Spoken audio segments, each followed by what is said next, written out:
நம்ம செய்ய போகிற ரெசிபி என்னென்னா முளைக்கட்டின பச்சைப்பயிறு முழு கோதுமை போட்டு ஒரு அடை செய்யலாங்க.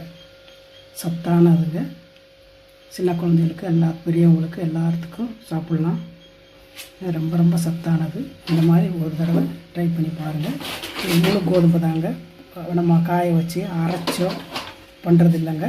நம்ம இதை ஊற வச்சு நைட்டு ஊற வச்சுருங்க. இதையும் காலையில் ஊற வச்சுட்டு நைட்டு முளைக்கட்டு வச்சிங்கன்னா இந்த மாதிரி வந்துடுங்க. ஒரு 6 மணி 5 மணிக்கெல்லாம் நீங்கள் கட்டி வச்சிட்டிங்கன்னா இந்த மாதிரி வந்துடுது. நல்லா சூப்பராக வந்துடுதுங்க. இதை பாருங்கள், நீங்களே பாருங்கள். முளைக்கட்டின பயிறு கோதுமை வச்சு ஒரு அடை செய்யலாங்க. இதை அரைச்சிக்கலாங்க. இதை அரைச்சி தாங்க செய்யணும். அப்போ தான் டேஸ்ட்டுங்க. மாவாக்கி செய்கிறது வேறு, நம்ம அரைச்சி செய்கிறது வேறு. சரி, இப்போ இதை அரைச்சிக்கலாங்க. இதுக்கு 1 கப்பு முளைக்கட்டின பச்சைப்பயிறு பாசிப்பருப்பு, 2 கப்பு கோதுமைங்க. நல்லா பொறுன்னு வருங்க. நல்லா இருக்கும், டேஸ்ட்டாக இருக்கும். இதுக்கு ஒரு சட்னி பார்க்கலாங்க. அப்புறம் சுடலாம். ஏன்னா அதை காட்டிட்டு இதை காட்டலை அப்படிம்பிங்கல்ல, அதுக்கு ஒரு 3 பச்சை மிளகா உங்களுக்கு தேவைக்கு நிறையா வேணும்னாலும் போட்டுக்கோங்க.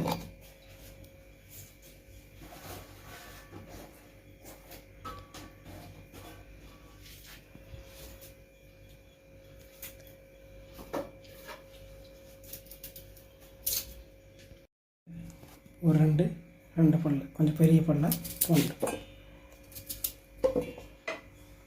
ஒரு 1.5 தக்காளிங்க போதும். இப்போ இது பெரிய பழமாக இருக்குது, இது கொஞ்சம் சின்ன பழம், அதனால் போதும். இதை கட் பண்ணி போட்டுக்கலாம். எல்லோரும் பண்ணுறாங்க.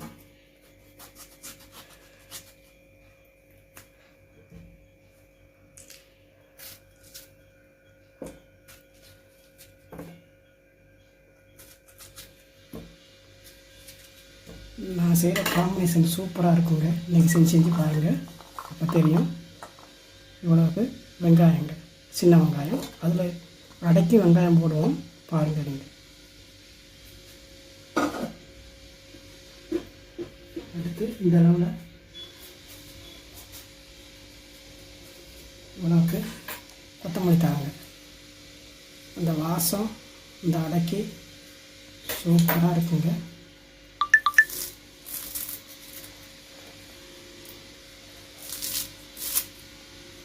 மாவில் ஒன்று காப்பிட மாட்டேங்க, நான் சொல்கிறேன்.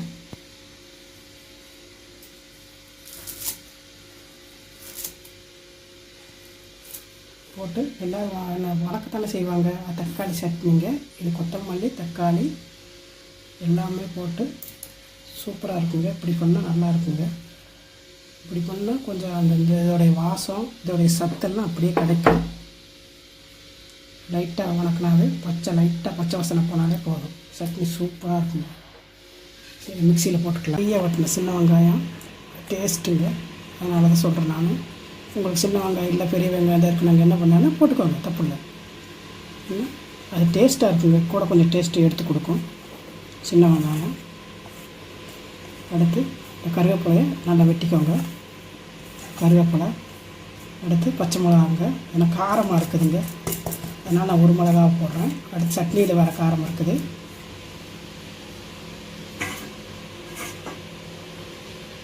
அடுத்து சோம்புங்க. வாசமாக இருக்குங்க. தோசை கம்மன்ட்டுக்கு சுடும்போதேவும் அடை, தோசைன்னு சொல்லலாம், அடைன்னு சொல்லிக்கலாம். மக்களே, ட்ரை பண்ணுறீங்க. சத்துங்க, நல்லா ஹெல்த்தியானதுங்க. ஹெல்த்தியான ஃபுட்டு. வேலை செஞ்சுக்கிட்டே காலையில் ஊற வச்சோன்னா பருப்பு நைட்டு ஒரு 4 மணி 5 மணி கூட போதுங்க. எழுந்திரிச்சோன்னா ஊற வச்சிட்டோன்னா சாயங்காலம் கட்டி விட்டிங்கன்னா ஒரு 10 மணிக்கெல்லாம், இப்போ மணி 10 தாங்க ஆச்சு, 10 மணிக்கெல்லாம் இந்த மாதிரி அழகாக முளைச்சிருச்சுங்க.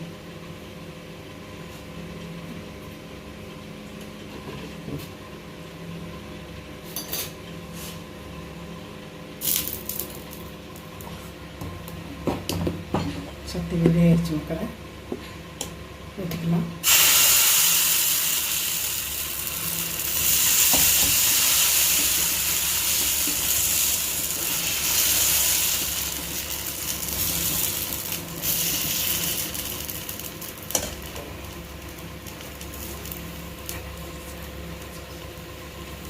கோதுமை நல்லா கோதுமை ஹைப்ரேட்டாக தெரியலங்க, வெள்ளையாக இருக்குது. நம்ம ரேஷன் கோதுமை தான்.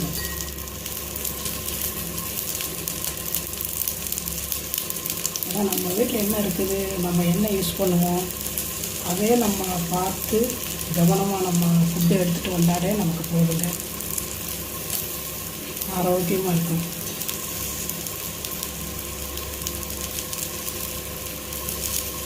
சட்னி தாளிப்புல ரெடி ஆயிடுச்சு பாருங்கள். சூப்பராக ரெடி ஆயிடுச்சு பாருங்கள். சூப்பர் அடா ரெடி ஆயிடுச்சுங்க.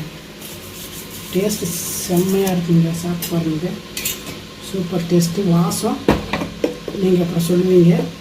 இந்த சோம்பு,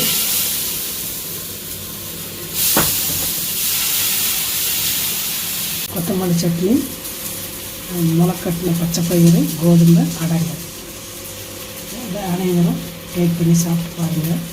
நம்ம சேனலை மறக்காதீங்க, சப்ஸ்கிரைப் பண்ணுங்கள், லைக் பண்ணுங்கள், உங்கள் நண்பர்களுக்கு ஷேர் பண்ணுங்கள். அடுத்து இன்னொரு சூப்பர் வீடியோவில், ஹெல்த்தியான வீடியோவில் சந்திக்கலாம். பாய்.